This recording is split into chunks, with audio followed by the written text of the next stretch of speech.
podcast is intended for mature audiences. The views and opinions expressed are those of the panelists and do not reflect in any way those of the podcast partners, sponsors, or affiliates. Enjoy. Hi, this is Michael Buffer, and you're listening to the Voice of the People. Let's get ready for Boxing Voice. Hey, this is Tyson Fury, a.k.a. the Gypsy King. This is a message to Deontay, the Bronze Bomber, the Big Pussy Wilder. He's not turned up to any of the media events today, blagging he's got the flu, because he doesn't want to be in the same room as me, because I'll take him to school. His management team and his full team are afraid to put Deontay Wilder in the same room as Tyson Fury. Facts. Keep him away, Al. Keep him away, Shelley. Keep him away, his trainers. Keep him away, his wife. Deontay, what a little bitch you've become. You can't even come and see me and be face to face with me on camera because you get humiliated and took to school. Pussy! You're saying that Biggs was crying when you hit him? When did that happen? And perhaps the fourth round on? BoxingVoice.com. So that you knew you had him by that time? Absolutely, but I knew he was tough and you're taking those punches. Dazn Productions.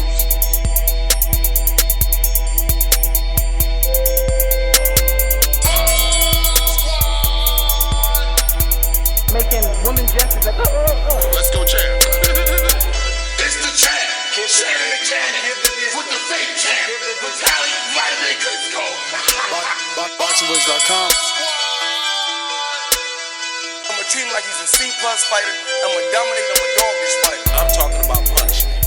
We're gonna punish you for 12 rounds. Either the referee says you had enough, or you can say you had enough, or you can stay your ass there all night until you ain't had enough. I feel I'm the best in the sport, and to be the best, you got to beat the best. And all I did was beat opponents. I worked my way from the bottom to the top. I won a title by beating top competition and top fighters. This guy was handsome, paper champion. Do you feel that you're the best super middleweight right now? 100%. Let's go, champ.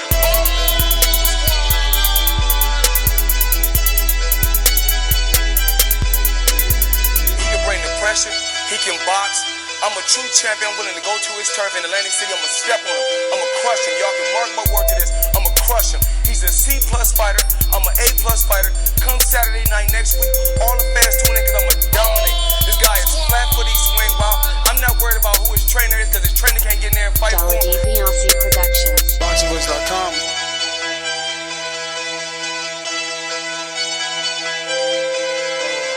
BoxingVoice.com.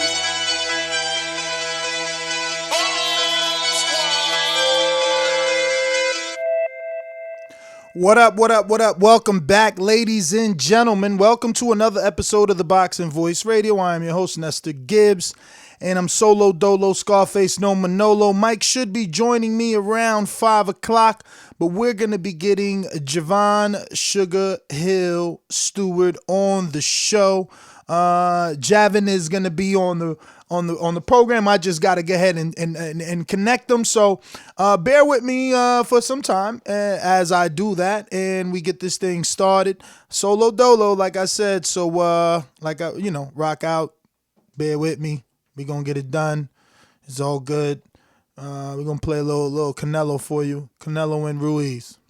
Sky's the limit, baby. BoxingVoice.com. We don't fight for rings and stuff like that. I don't fear anyone. En este deporte no se viene a jugar y no le tengo miedo a nadie. We don't come to play in this sport. I fear no one in this sport. Does that mean that you will fight Triple G? Actually, that might be too short, right? We needed a couple more minutes. Where's that Ali one at? That's the one that was pretty long. But yeah, I might need a little bit more than I got to connect them, so we're going to go with this one. BoxingVoice.com. What broke him down? Was it just the body punching? I was hitting him with body punching. I heard him, actually, he was crying in there.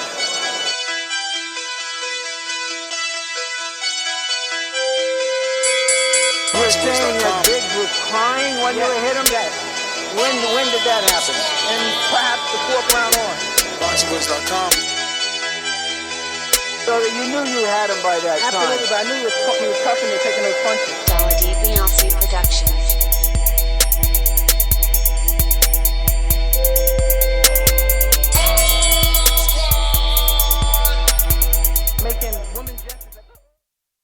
All right, ladies and gentlemen, I am back with the world-renowned trainer, Javan Sugar Hill Steward, on the line. I want to thank you first and foremost for taking out the time to talk to the Boxing Voice. I know it is fight week, so you must be extremely busy, and we do appreciate the opportunity to speak to you in the time that you're taking out to talk some boxing. First and foremost, I guess, congratulations on landing the big gig and Happy New Year. Thank you very much, and Happy New Year to you too. And I just wanted to make a correction on the name. It's just Sugar Hill Stewart because nobody pronounces my first name correctly, so I just leave it plain. Everybody butchers it, so just the middle name is okay. So it's not Javin or what is it, Javan? Nah. Nah, it's just Sugar Hill's easier. Well, all right. Yeah. So I guess how do you feel about landing such a high-profile fighter and being in what's being called one of the biggest heavyweight fights in the last decade? I'm excited about everything about it, just because I just look at it like this: if Emmanuel was here, Emmanuel would be in the same situation right now. So it's just for me, it's just a continuation of what he started, and finishing the job, and also, from what I learned from Emmanuel, just to being in this position, it's because of what he taught me, and in boxing and in life, to put me in this position. So I'm very happy and excited to be in the position just to carry on things the way that he would want it to be done. Now, this obviously isn't the first heavyweight that you've worked with. Who else have you worked with that it's a heavyweight? I want to believe Dimitri Salitas sent you someone over there, no? Or is it a super middleweight that you got with Salitas?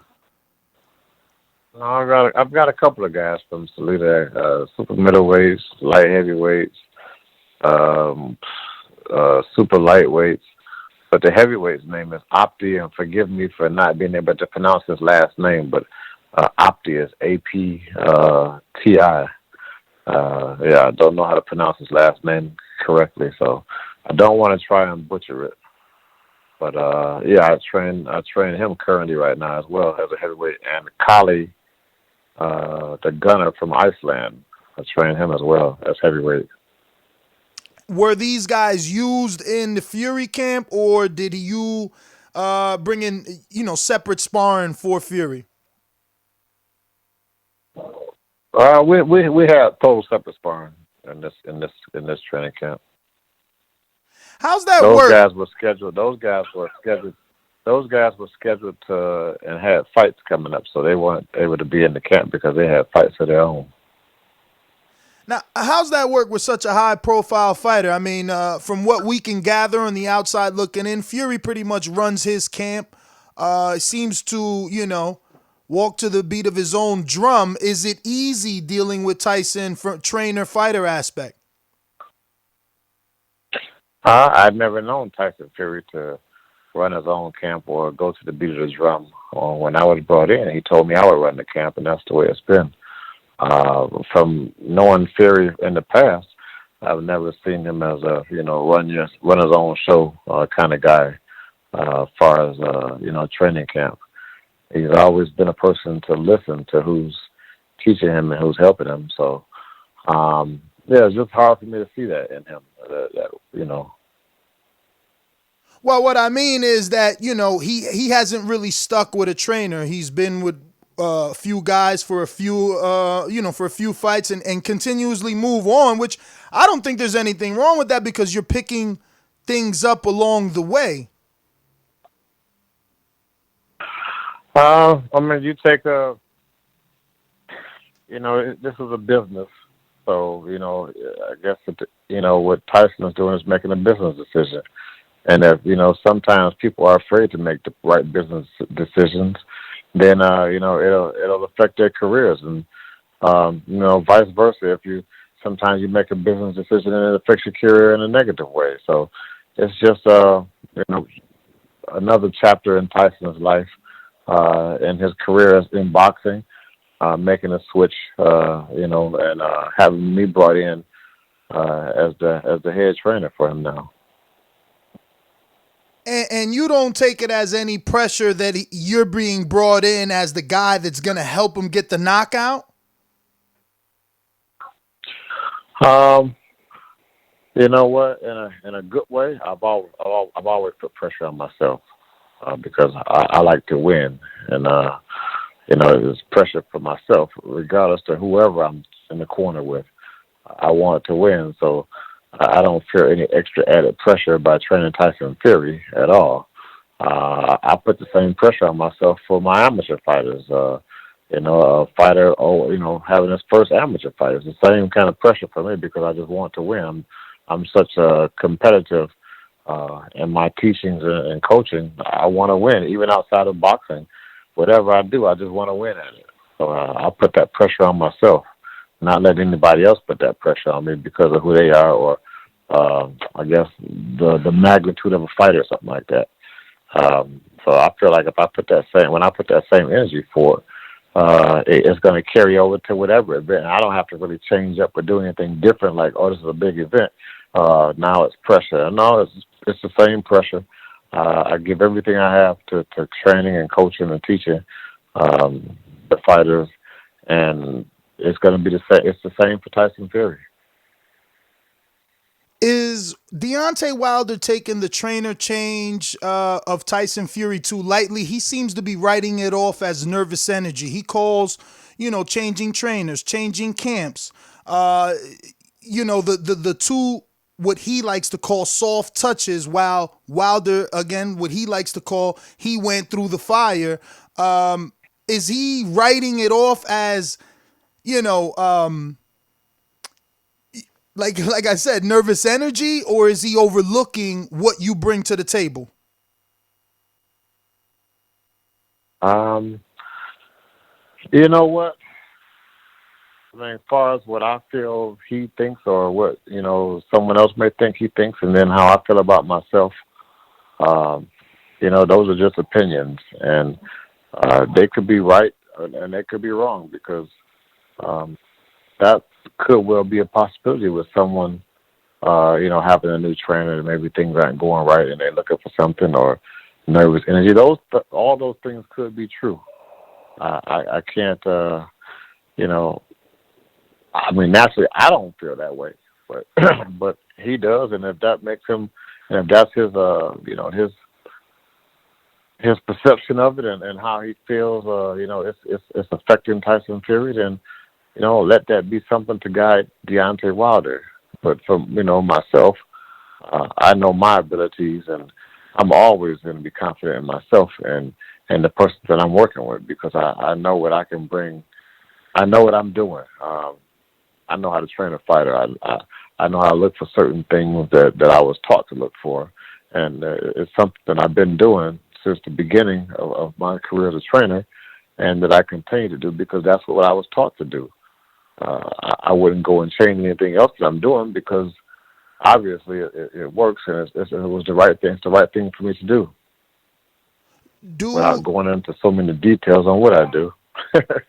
For sure.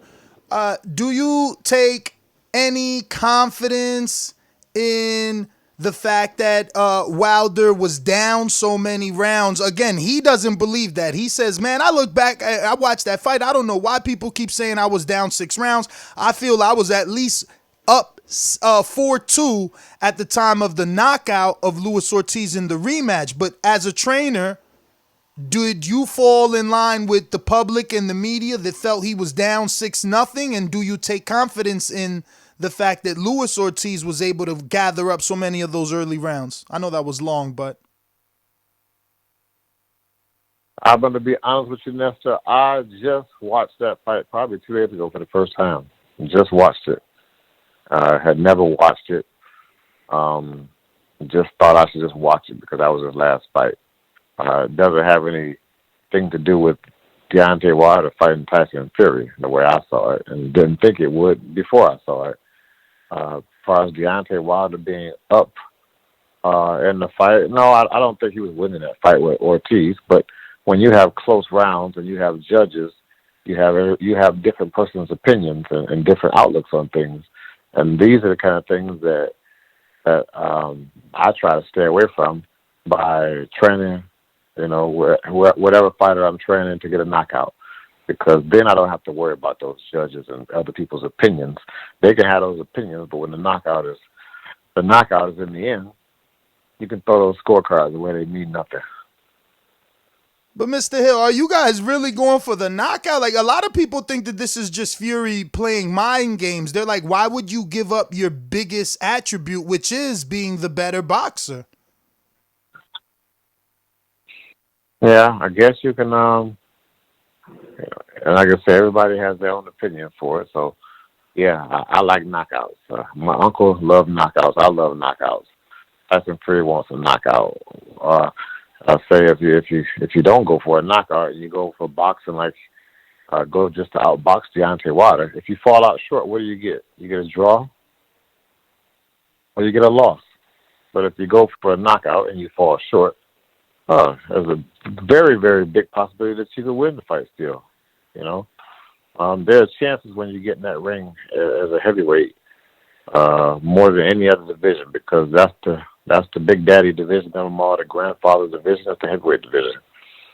The most exciting division in boxing when it's at its best, and right now it is at its best with competition and talent. So saying that going for the knockout is a bad plan or bad design. Everybody has their own opinion. I like a knockout. Definitely. I don't see anything wrong with it. Listen, I'd rather go in there trying to knock somebody out than not trying to knock them out, and you lose the fight or get knocked out yourself. I mean, where's the effort at? Where's the effort in that? Deontay Wilder, every man in that has is in that position to get hurt by their opponent. It's a heavyweight division. One punch can change everything, and that's on either side. So that's a chance you take getting in there. So why not give it your best effort and go for a knockout? Versus not going for the knockout. Going for the knockout is that's just the Kronk way, man. Shit, what can I say about it? I hear you. So outside of the old cliche, he's a heavyweight. It's a heavyweight. They land one punch, it'll be a knockout. Why do you believe Fury can get the knockout of a Deontay Wilder? We've only seen him hurt versus Luis Ortiz, and he didn't go down with a lot of punches coming at him.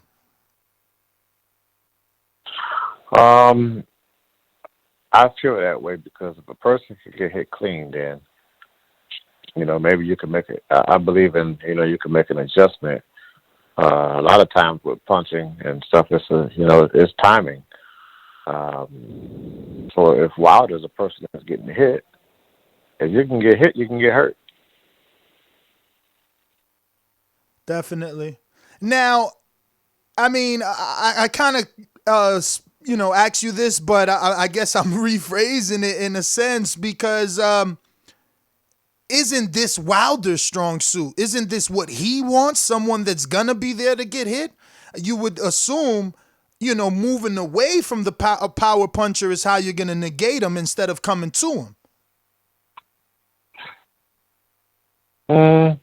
How about let's knock out the knockout artist? Knock out the guy who's knocking everybody else out. I don't even know if anybody else is waiting there to fight Deontay Wilder saying, I'm going to knock Deontay, with the plan to knock Deontay Wilder out. Maybe everybody else has just been going there to try to survive and to, maybe catch him. But, I mean, going there confident, like, okay, we'll knock Deontay Wilder out. So I don't see that's such a bad thing to do.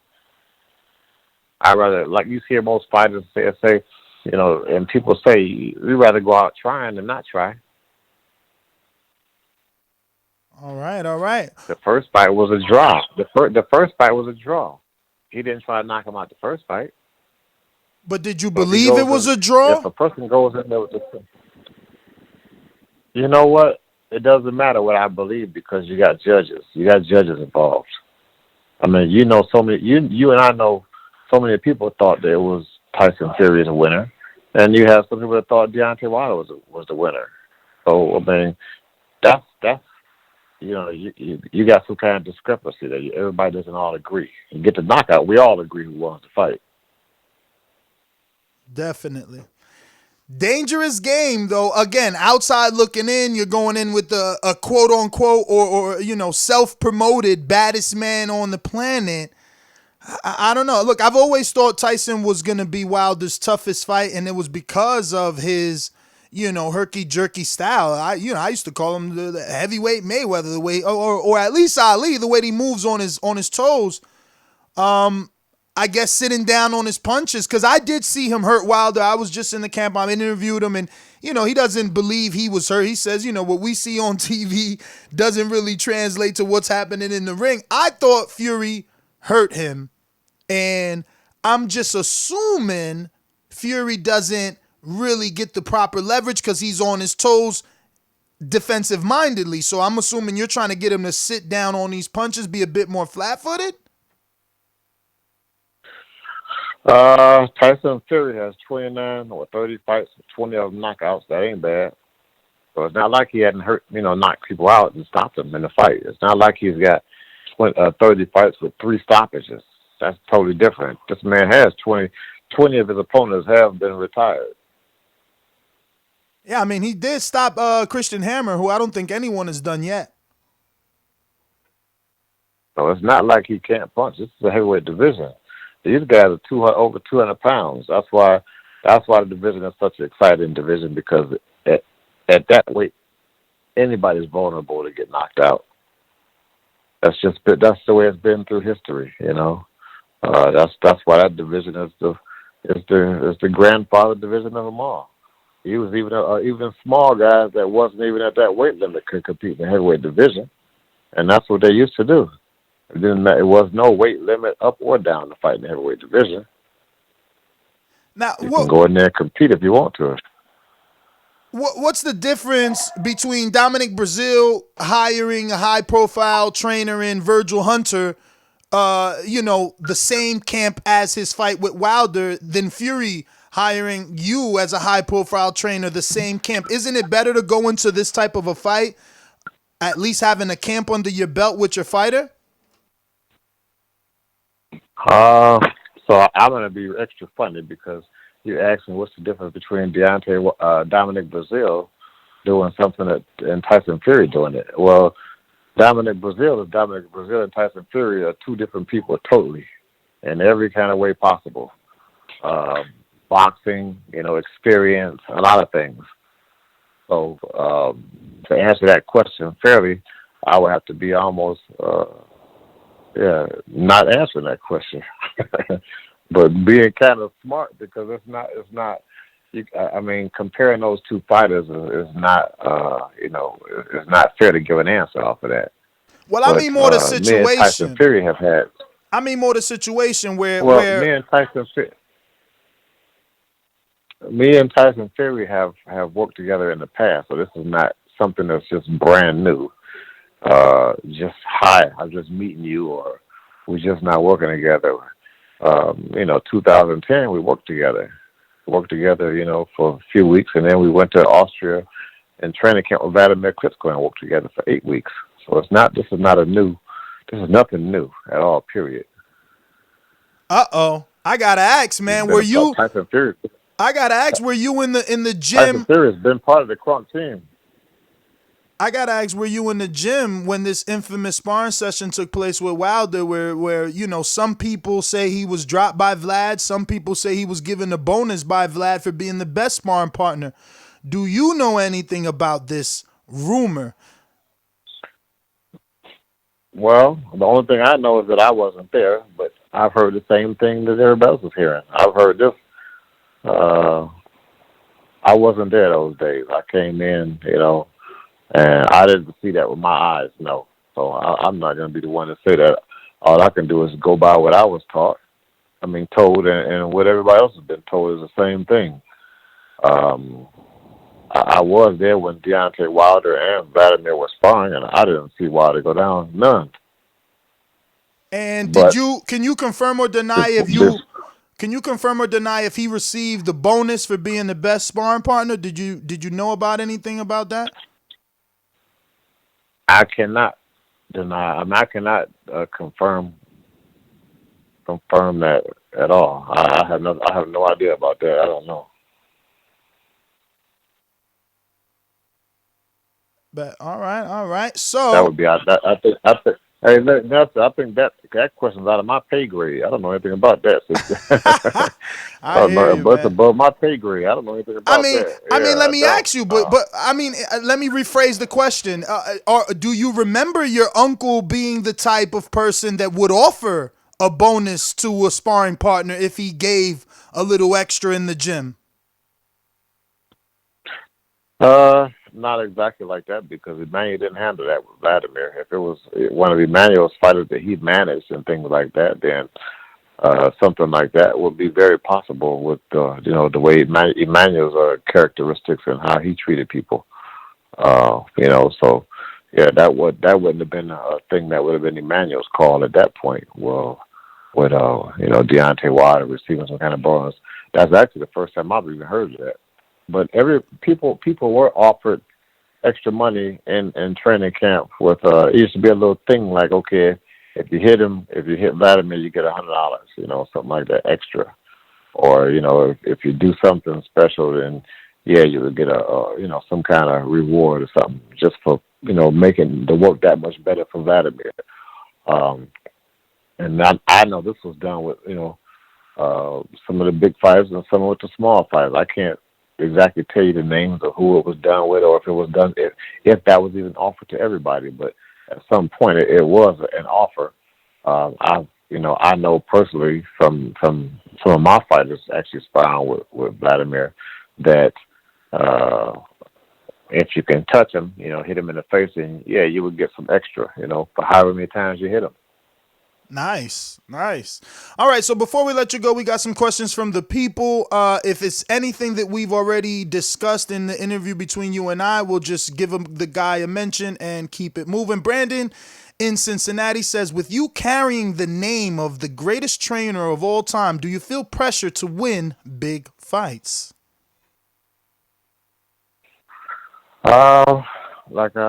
I think something like I said before. I don't feel the pressure like that as far as carrying the name. I've been carrying that name my whole life. I've been a part of Crunk since I can remember. So even if I wasn't around Emmanuel or I wasn't in this position, I've always carried that name proudly and represented it well. And it's no different. It's no different back then than it is now. The only difference is that Emmanuel's not here. So when I was the head of the amateur program and Emmanuel was, doing the pros, I mean, I represented the amateur program well. We had the top amateur team in the country. And everybody wanted to come to the Crunk gym and train in our program. So it's just a carryover from, training the amateurs to be top amateurs and succeeding, and same as it is on a professional level. No different. I just like to win. It's in the blood.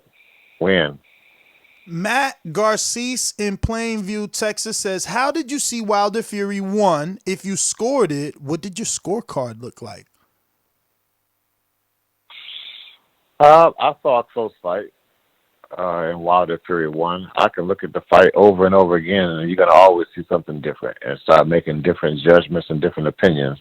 When you're watching that fight right there live, I mean, and you put something on the scorecard as a judge, or you make a decision right then, that's all the time that those judges have. They don't have time to look at this fight 25, 30 times a whole year later. So it's a little bit unfair sometimes to watch fights over again when those judges have to make a decision right there on the spot. So a lot of people don't really give the judges the credit for that sometimes, because it's, like I said, it's nothing that you can take time to study, take home, rewind and zoom in and catch it. You have to make a decision right there on what you saw. And, for far as me watching the first fight with Tyson Fury and Deontay Wilder, to me it looked like, Tyson Fury was winning and in control. He got knocked down twice. That makes it a close fight. I just go back to if you get the knockout, you don't have to worry about that. And for me, having an opinion on the first fight doesn't really make a difference because the fight was a draw. So I don't even really like answering that question really because it doesn't make any sense what I thought in the first fight. If it was a draw by the judges, it doesn't matter what anybody thinks really. It was a draw. For sure. We got the next one coming from Steve in Chicago. What do you believe you have done for Fury that Ben Davison couldn't do for him? I guess I don't know yet. The fight isn't here yet. I can't. That wouldn't be for me to answer. But Ben Davis brought Tyson Fury from a place where he was to where he's at now. So I guess it would be better to say what Ben Davis has done that I didn't do. Now, Fury likes to say that it was Ben's decision not to come in and work with you. He wanted the both of you. How do you think that would have went? I mean, obviously you would have been open to it, but how do you think you would have meshed with someone else being in the camp? I don't know. I don't know Ben, so it doesn't. I don't have any thoughts of it personally. I was originally brought in. Me and Ben were going to work together, and that didn't happen. So I have no idea. I didn't know what to expect, and I don't know Ben, so never met him before, talked to him or anything. So I wouldn't have any kind of judgment on that. Was it a sense of relief? Like, yeah, now I don't have to have a clash of styles. Like, now we don't have to bump heads even, without knowing that you would. But, you could just imagine two head trainers, there was going to be some differences there. I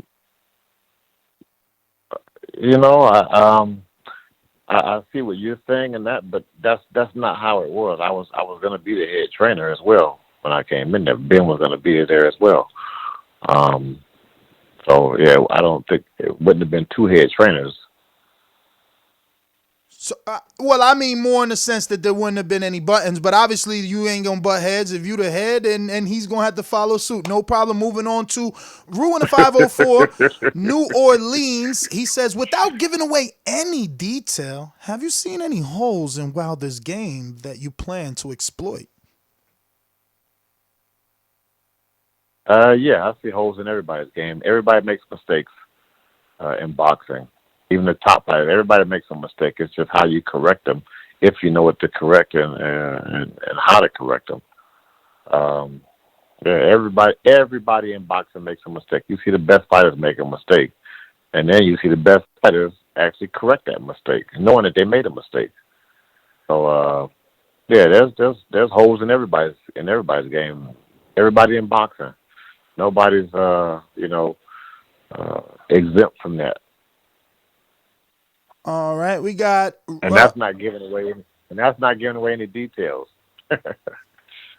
We got Rel in Detroit that says, what did you think about Tony Harrison speaking up about the Gatorade bottle that the California Commission allowed in Charlo's corner? Does Tyson Fury dip his hands in gasoline, or is that just talk? And thank you for your time. Hashtag 313 Detroit versus everybody. That's my home team. I guess I got to answer both questions. So for one, I didn't hear anything about the Gatorade bottle for the Tony Harrison Charlo fight. I believe in California you are allowed to use another substance other than water in the corner. I'm not sure. I can't exactly say if it's California or not, but I do know some states allow you to use Gatorade or something like that in the corner instead of water. So I believe California is that. I'm not 100% for sure. But the other question for Tyson Fury dipping his hands in gasoline, for this Wilder fight, we're going to dip his hands in gasoline and kerosene, put him inside the gloves. Set him on fire, put him inside the gloves, and let him go out there and knock Deontay Wilder out. All right. We got Info Joe in California that says, what up, Sugar Hill? Could you name one important thing that the great Emmanuel Steward told you about boxing that sticks out in your mind you'll never forget? It's something that everybody else forgets. Basics. Teach these fighters the basics in boxing. Listen, why haven't you and Harrison linked up, man? This guy is like always at the top of the world, and it seems like he loses focus in the middle of the fight. I mean, him being from Crunk and he was brought up under Steward. Why didn't you guys link up?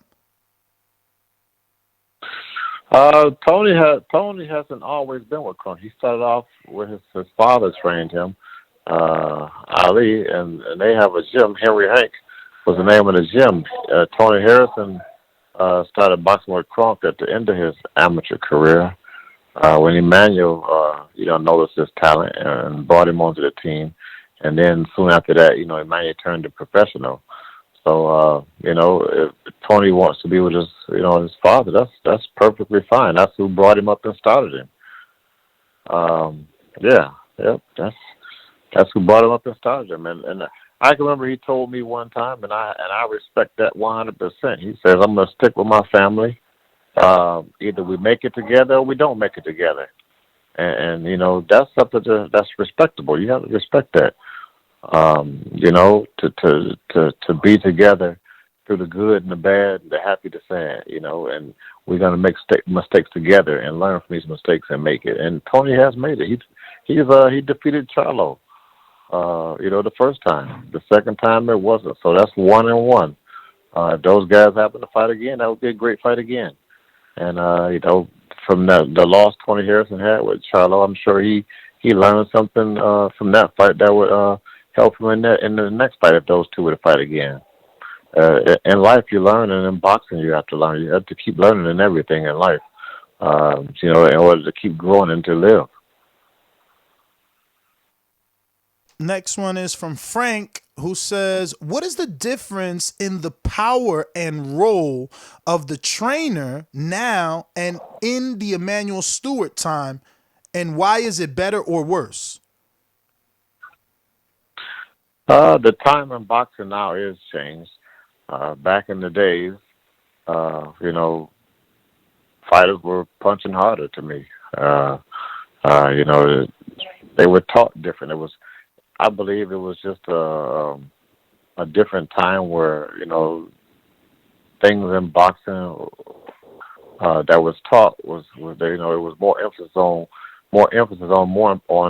more basic and more basic things in boxing. And now, boxing is very complicated, and it's a lot of razzle dazzle in boxing now, and that's taken away from fighters actually punching harder and doing some of the things that they used to do back in the early days of the 80s, 70s, 80s, and the 90s.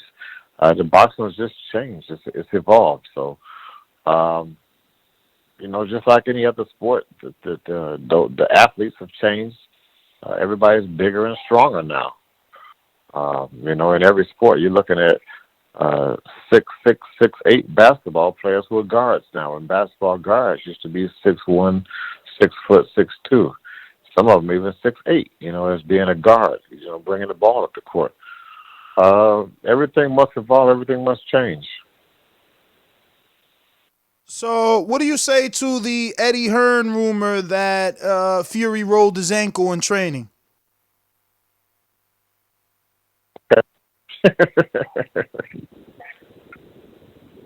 I can say that Fury did roll his ankle. I can say he rolled his ankle, and whatever other rumor that happened, that they said happened. I can't remember what the other ones are. But there's been other rumors. I think they had a picture. Somebody just showed it to me when we were at the table this morning for breakfast about Tyson Fury's ankle and things like that. And we just laughed. We said, "Yeah, He said, "Yeah, I rolled my ankle. I got an ankle injury." All right. We got two more and you're done. Dr. Mofongo in Long Island says, "I personally don't believe Fury will go for the KO for the simple fact that even if he was, it makes no sense for him to announce it to the world beforehand. It's obvious it's not his style. I feel he brought you in to do one thing, sharpen the tool set in order to avoid the right hand. What do you say to those who claim it is impossible for Fury to avoid that right hand for 12 rounds? I don't think it's impossible. And I guess, you know what? No, I take that back. Yeah, Tyson will get hit with the right hand, I'm sure. There's no way that he can avoid that right hand. It just depends on how hard you get hit with the right hand. Would be probably a better example, you know, as far as, you know, him being hit. Yeah, so just don't try to avoid the right hand altogether. Just try to avoid getting hit hard. And I was saying that this morning, bro. Like, I didn't see anyone ever take the shots of Wilder the way that Fury did. Because people like to talk about him getting up, but it's the fact that he got up and never was looking delirious, dizzy, out of it. He never stumbled. We just seen a fighter Saturday, you know, same referee, Jack Reese, say, hey, go to the right, come back to me. And my man stumbled. 1 second left. Yeah. He stumbled. And Fury did the sobriety test to the T. Like, I've never seen anyone have the reaction of Fury. And he did it twice. In the 9th, he got up. He wasn't wobbly. He didn't look, you know, dazed. And in the 12th, he got up and he fought back. So, I mean, you know, it was impressive. Again, he rolled the shots, too. He rolls a lot of those right hands. You know, I can't wait for this fight, man. We got one more before we let you go. Dominic in Seattle says, do you want the same referee from the first fight versus Deontay and Tyson, or who do you want? I don't have a preference in who we want, but yeah, the first fight referee, Jack Reese he was nice, wasn't he? The fight continued, even though Tyson went down. You know, honestly, so I thought that was a bit insane, though. Because I lived through Daniel Jacobs, Dmitry Pirog, right? So when Jacobs tried to do the sit up off the ground, the ref pushed him down. No, don't get up. You know, and after Tyson got up, we've seen that same referee stop other fights. It's just like, that was strange. That was a moment meant to happen in time for this rematch specifically, because any other ref, I believe, would have stopped that fight. Like, why count? He looked like he was completely asleep. Yeah, but we didn't have any referees. So, like you said, the referees are in there also making a judgment call. So maybe it was something that he done in the past that he felt he should have corrected and maybe made some adjustments when Tyson Fury fought. So, you know, the referee is in there to protect the fighter. I don't know what he saw standing over, leaning over Tyson Fury, but we all saw it from the television, and that was it. We didn't look right into that man's eyes and things like that, to say whether he, should have called the fight off or not. I do know from watching the tape over and over again, because that's what the tape is there for. And, we can make judgments, by looking at the tape, slowing it down, doing things like that. But when Tyson Fury hit the canvas in the 12th round, his head didn't hit the canvas. He landed on his shoulder, which didn't allow his head to hit the canvas. Like you see some fighters hit the canvas, their body hits and then their head hits and boom, they're out. His head didn't hit the canvas like that. So that's probably one of the reasons why Tyson Fury was able to get up, from that shot as well. And like we said, Jack probably saw something that we didn't see because we're not there in the ring up close in that fighter's face. Well, Mr. Hill, I want to thank you once again for your time. If you could tell us, I guess, one thing in closing, I guess a funny moment from the camp, your 8 weeks spent with Fury in camp, any funny moments? There's a lot of funny moments. Can't really pick one out because that's the kind of fun that we have. I like to have fun. I've always, a big believer in learning is fun. When you're having fun, you're going to learn a lot better and be a lot more relaxed than somebody howling and fussing at you all the time. That tends to tense someone up. But having fun, learning is probably one of the best and easiest relaxing things to do. A funny moment in camp, I don't know, Tyson Fury farts. I don't know, something. There's always something. So, yeah. Maybe we played a joke on Andy Lee at one time where Man, we played a joke with Tyson Fury. We doing pad work. Tyson Fury hits me with a right hand. I ate that shit up too. Tyson Fury has pillow hands. You know, he hit me with a right hand, clean right hand. Boom, didn't see it coming. I just walked him down and ate it up. Pillow hands. More rumors from the camp, man.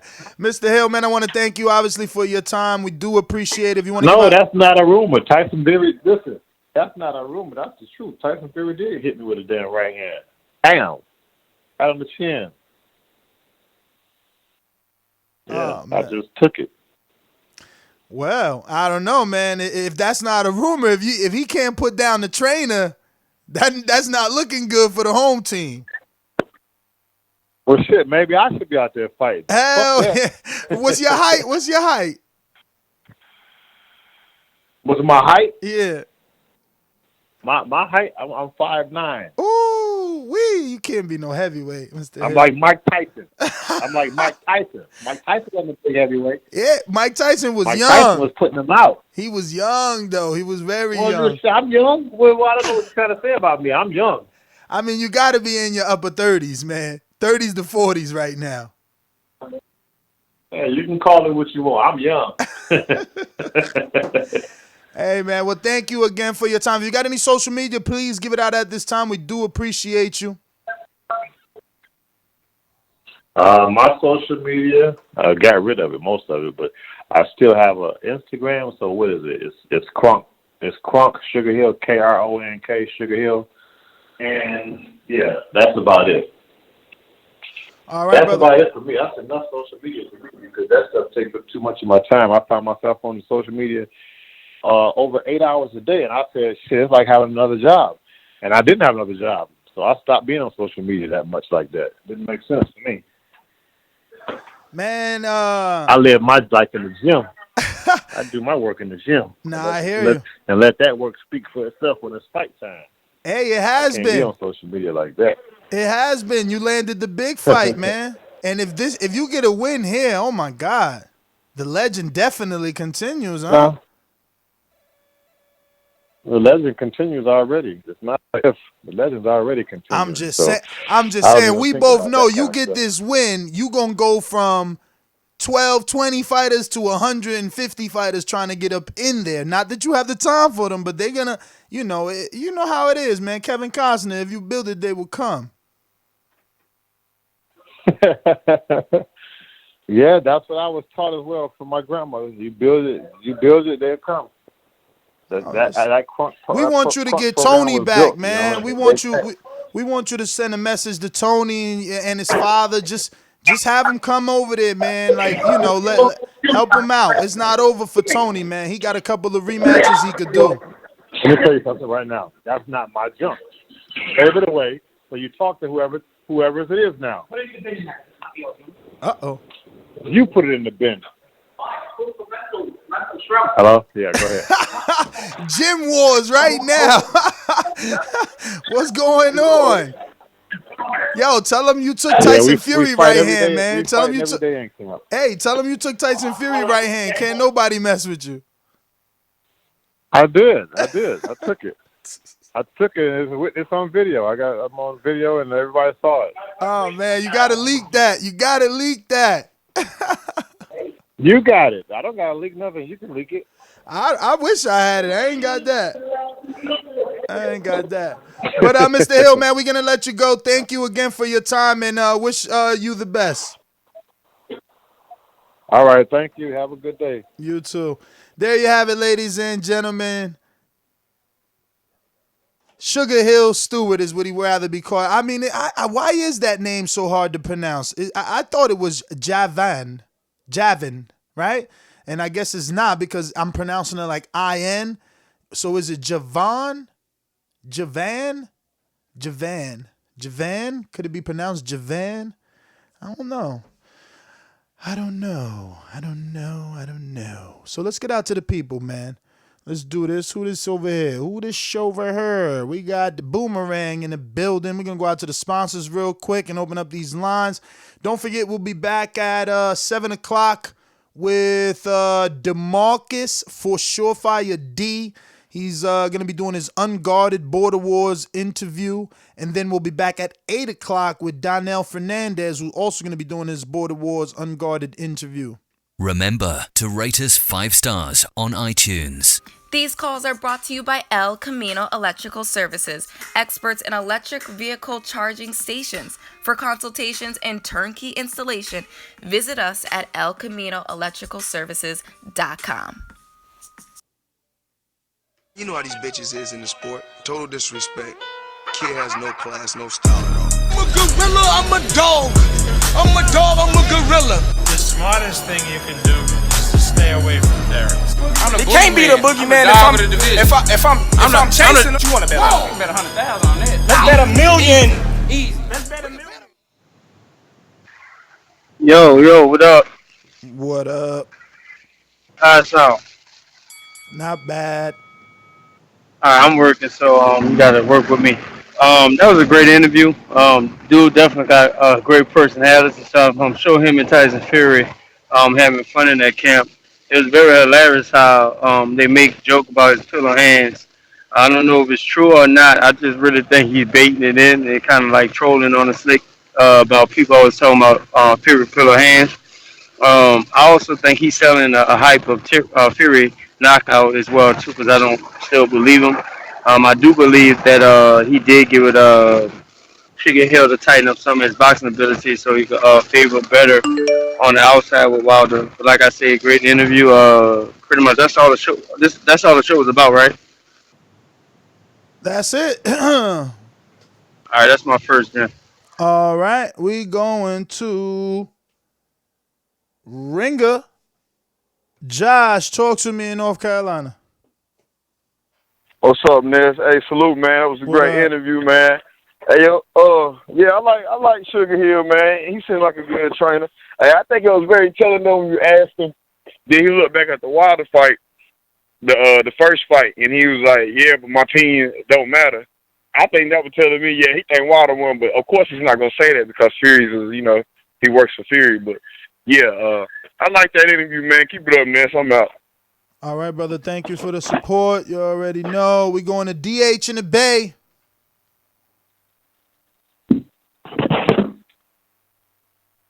February 22nd.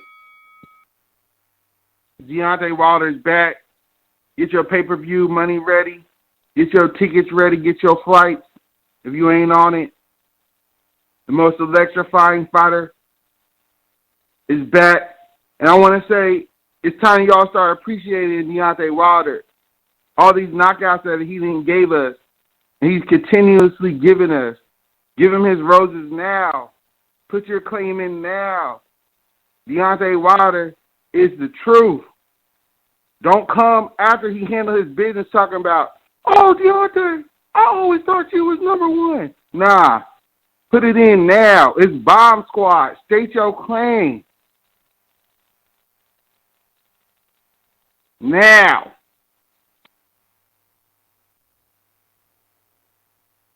All right, DH. Thanks for calling in. We got Stonebone Boxing. Talk to me. What up? Yeah, man. Great interview, man. What up? Yeah, great interview, man. I like the energy, man. I like commitment. I like his honesty too, man. He could have took a cheap shot at him like, "Oh yeah, he got knocked out." And he said all the sparring he seen, he didn't see Wilder go down. So that was keeping it G.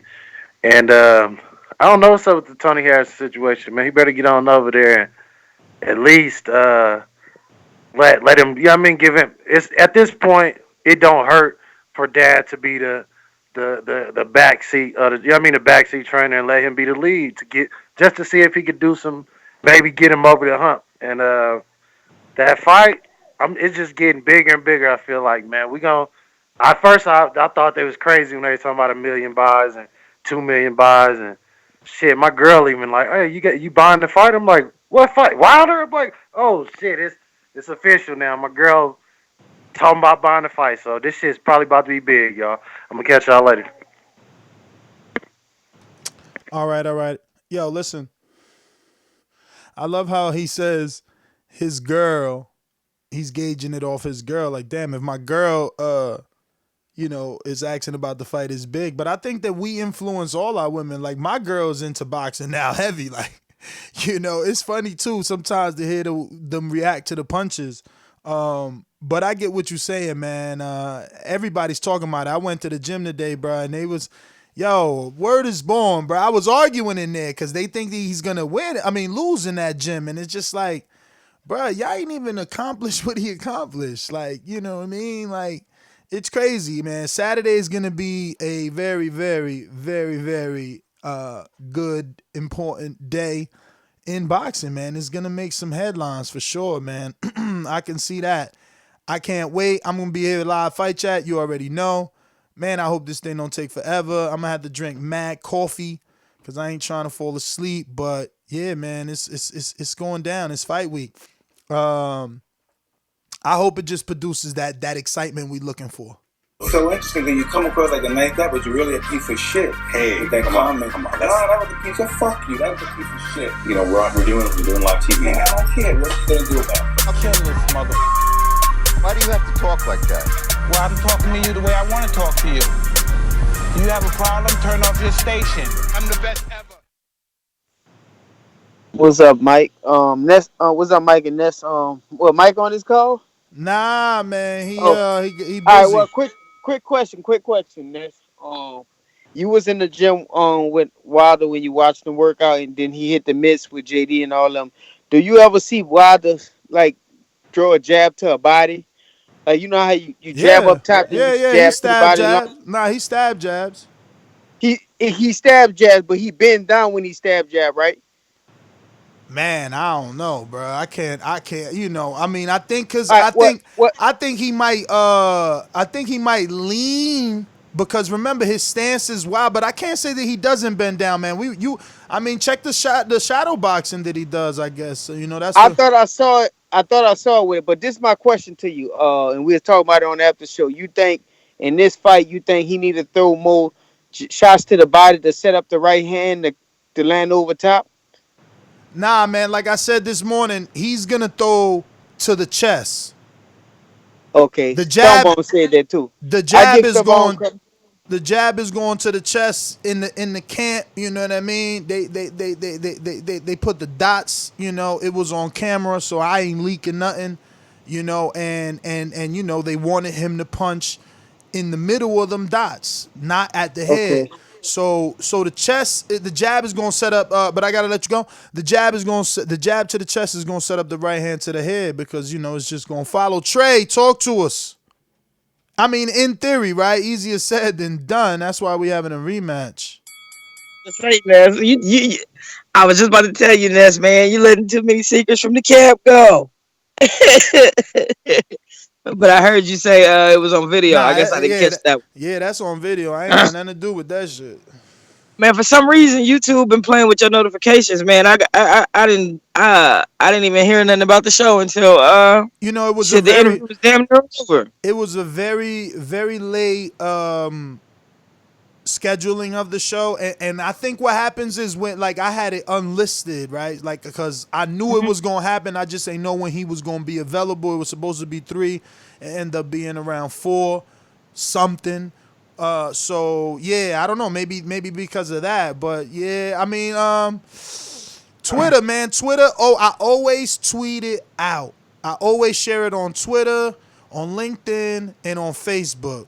Every single episode for the last however many years. That is what I do. It's harder for me to do that on Instagram, but even this morning I did do that on Instagram and say that we was gonna have those 2 guests that we had, but I didn't do it for this show.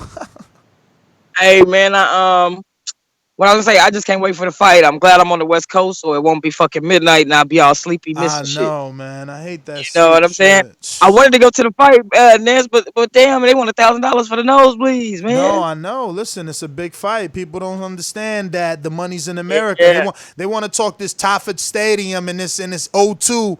Get the fuck out of here. Show me 90,000 people paying $1,000 for a seat. Man, nosebleeds, bro. Nosebleeds. So yeah, I'm just excited. I'm ready for this weekend. Wilder, knock that boy out. That's my call. For sure.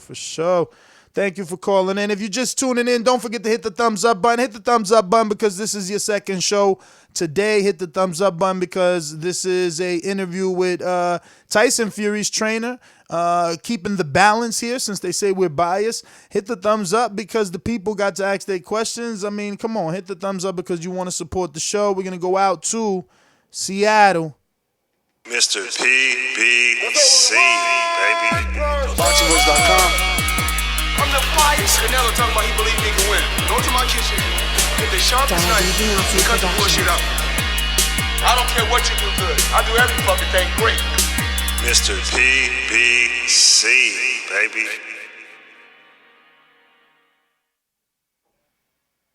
What's up, Ness? What's good with you? What up, what up, what up? Hey, I like his answer to my question. He said he'll want Jack Reese again. We all know why. But I cannot find on the internet, and I've been looking for a while. Have they even announced the referee? Probably not. I mean, I didn't see it. I mean, this is so late in the game. I would think they would have it by now, but I hope they don't get Jack Reese. Obviously, there's reasons to that. I like the interview, but vague questions, and that's my call. All right.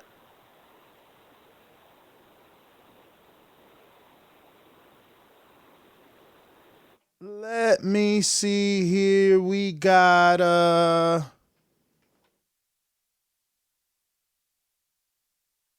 who is this? Baltimore.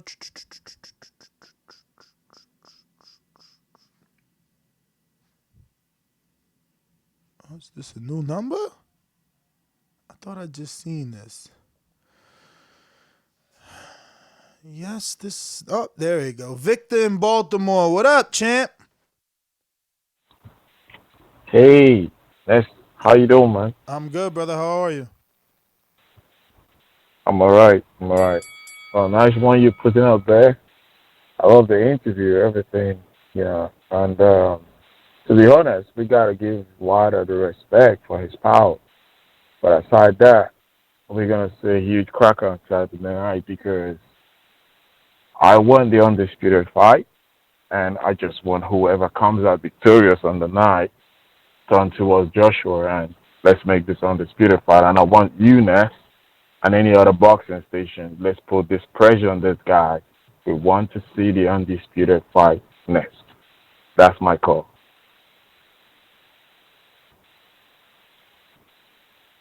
Well, all right, brother. Thank you for calling in. Victor in Baltimore. We're going out to Boomerang. J-Mac, what up?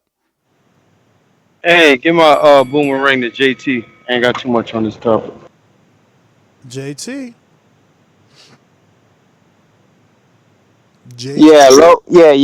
I mean, to rebut off that, I do want to give credit Stonebone, and my brother J Mac did say Wilder wouldn't do that. But to touch back on that topic, I think he do need to go to the body and wear him down more because Tyson Fury is very slippery up top, and I think if he wear him down in the body, the later rounds it's gonna catch up with him, and Tyson Fury ain't gonna be able to move as much as he want.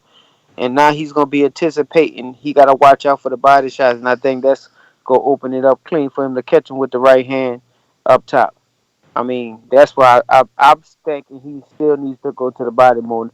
I mean, of course, chest, body, head. I mean, you switch it up. More targets you hit for that makes the fighter got to think more in the ring. What he got to block or what he got to defend. But if he's head hunting again, majority of the fight is going to be a harder fight for Wilder to catch him, I think. Well, all right, JT. Thanks you for calling in. That is the show for today. I want to thank everybody for tuning in. If you are a fan of Border Wars, we'll be back at 7 and at 8. If not, catch us tomorrow morning for 2 more interviews and some more TBV. It's fight week. Don't forget to smash that thumbs up button, future, present, past. It helps with the visibility of the show. It helps us continue to get these big name guests. I want to thank once again. I was about to attempt to say his first name, but he says don't even try. So Sugar Hill Steward, I would like to thank him for coming on once again. And thank everybody for tuning in. Again, future, present, past, hit that thumbs up and share the show. It helps us grow. It's only benefiting you. The bigger we get, the bigger the interview. Peace.